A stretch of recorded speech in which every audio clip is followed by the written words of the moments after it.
स्नेहांकितनी शास्त्रीय सिनेगीत स्पर्धा आयोजित केली. चंद्रपूरच्या स्थानिक कलावंतांना वाव मिळावा, त्यानंतर शास्त्रीय संगीतात रुची निर्माण व्हावी, हा त्याचा मागचा मूळ उद्देश असावा. आणि 25 वर्ष सातत्याने एखादी स्पर्धा घ्यावी ही काही गंमत नाही, पण ती स्नेहांकितनी करून दाखवली. आणि या संगीत स्पर्धेमध्ये सगळ्यांनी भाग घ्यावा. ती पूर्वी ती फक्त चंद्रपुरापुरती मर्यादित होती, पण ही जी मी नावं घेतोय, सचिन पिळगावकर किंवा आसावरी जोशी, ही सगळी नावं जी ही त्या स्पर्धेच्या परीक्षक म्हणून आणि एक विशेष अतिथी म्हणून त्यांना बोलवण्यात आलं होतं. ते केवळ एवढ्यासाठीच की थोडंसं नाव व्हावं, प्रसिद्धी व्हावी आणि बहुतेक चंद्रपूरकरांनी त्यात सहभाग घ्यावा. शास्त्रीय संगीताच्या माध्यमातून कुठेतरी काहीतरी घडामोड निर्माण व्हावी, हाच त्याचा मागचा उद्देश होता. 1994 मध्ये हृदयनाथ मंगेशकर आणि प्राचार्य राम शेळकर यांचा अमृताचा घन हा कार्यक्रम इथे घेण्यात आला. अतिशय म्हणजे जे प्रत्यक्षदर्शी असतील त्यांना माहिती आहे की तो कार्यक्रम फार सुंदर झाला. त्यानंतर मंगेश पाडगावकर यांचा म्हणजे मला वाटतं महाराष्ट्र भूषण म्हणून तेव्हा सत्कार करण्यात आला होता आणि चंद्रपूरकरांनी पण तो सत्कार करावा असं स्नेहांकितला वाटलं, म्हणून आपण मंगेश पाडगावकर यांना पण इथे बोलवलं होतं. त्यानंतर तो सुद्धा कार्यक्रम अतिशय सुंदर झाला. ही मोठमोठी माणसं, ही मोठमोठी नावं आज घेताना सुद्धा आपल्याला खूप म्हणजे सन्मान वाटतो. तर ही यांना इथे बोलवणं आणि त्यांचं आयोजन करणं हे स्नेहांकितनी आज जरी केलं ते केवळ तुम्हा सर्वांच्या सहकार्यामुळे. आता सगळेजण म्हणालेत की आर्थिक पाठबळ असणं फार गरजेचं आहे, त्याच्याशिवाय शक्य नाही, पण हा सगळा आर्थिक डोलारा जयंत मांडवा आपल्या खांद्यावर घेत होते, पण 2005 मध्ये ते आपल्याला सोडून गेले. त्यानंतर हा पूर्ण डोलारा एक खांबच निसटून पडला, सेंटर पोल पडल्यासारखा झाला आणि स्नेहांकित ऑलमोस्ट संपल्यासारखी झाली होती. पण तसं यांनी जशी नावं घेतली तेच नाव मी पण घेतो की शांतारामजी बोडुखे यांनी स्नेहांकितच्या पाठीवर हात ठेवला आणि तिला पुन्हा उभं केलं आणि पुन्हा उभं करून मार्गी लावलं. याच्यासाठी म्हणतोय मी की बैठकी चर्चा याच्यात ते सहभागी होत होते, तब्येत बरी असताना नसताना सुद्धा. आणि राजाभाऊ आगे बढो हम तुम्हारे साथ है असं म्हणत म्हणत त्यांनी राजाभाऊंना सपोर्ट केला.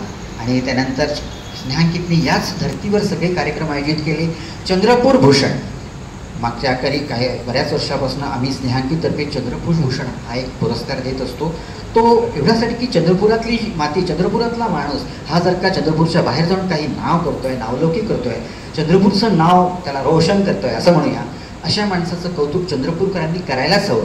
म्हणून चंद्रपूर भूषण हा कार्यक्रम आम्ही दरवर्षी घेत असतो स्नेहांकितमार्फत. स्नेहांकितचे उपाध्यक्ष ॲडव्होकेट चंद्रकांत देशमुख हे आपल्या वडिलांतीर्थ ते प्रायोजित करत होते ते. त्यानंतर जयंतराव गेल्यानंतर आम्ही त्यांचं जे चैतन्य होतं त्यावरच एक युवा चैतन्य पुरस्कार असाही एक पुरस्कार जाहीर केला होता. जी नवीन तरुण पिढी आहे त्यांना आम्ही हा युवा चैतन्य पुरस्कार देत होतो. त्यानंतर आता 2010 पासून आपण गुढीपाडवा आणि दिवाळी पहाट हे कार्यक्रम सुरू केलेले आहेत. गुढीपाडवा 2च वर्ष चालला, कारण मग बाकीच्याही संस्था गुढीपाडवा करू लागल्या. म्हटलं तेवढीच पब्लिक इकडे तिकडे डिवाईड होईल, म्हणून आम्ही मग दिवाळी पहाटवर कॉन्सन्ट्रेट केलं आणि दिवाळी पहाट सातत्याने 10-15 वर्ष झाली सुरू आहे. तुम्हा सर्वांच्या सहभागाने दिवाळी पहाट सुरू आहे. त्यानंतर हिराई संगीत महोत्सव दरवर्षी फेब्रुवारी महिन्यात हिराई संगीत महोत्सव होत असतो. या संगीत महोत्सवात आम्ही चंद्रपूरची अशी एखादी महिला जिने चंद्रपूरच्या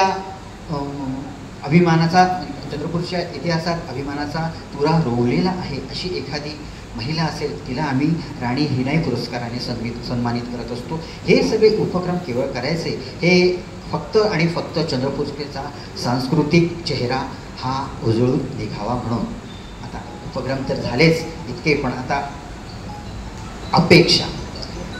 मित्रांनो, हे सगळं काही उभं करणं हे शक्य नसतं. तेव्हा जसे अध्यक्ष म्हणून जेव्हा प्राचार्य धनकर होते यांनी बरेच वर्ष कार्य सांभाळलं. त्यानंतर जाकीरजी शेख आले. त्याच्यानंतर डॉक्टर राजीव देवीकर अध्यक्ष म्हणून होते, त्यांनी 5 वर्ष बरीच मेहनत घेतली. आणि त्यानंतर आता डॉक्टर अशोक वसलवार हे अध्यक्ष म्हणून आहेत. हे सगळी मंडळी खूप एफर्ट्स घेते आहे हे या संस्थेला पुढे नेण्याचा. पण हे शक्य आहे केवळ तुम्हा सर्वांच्या सहभागामुळे, ते म्हणतात ना सुद्धा सर्वांचे हातभार लागले पाहिजे असं आम्हाला वाटतं.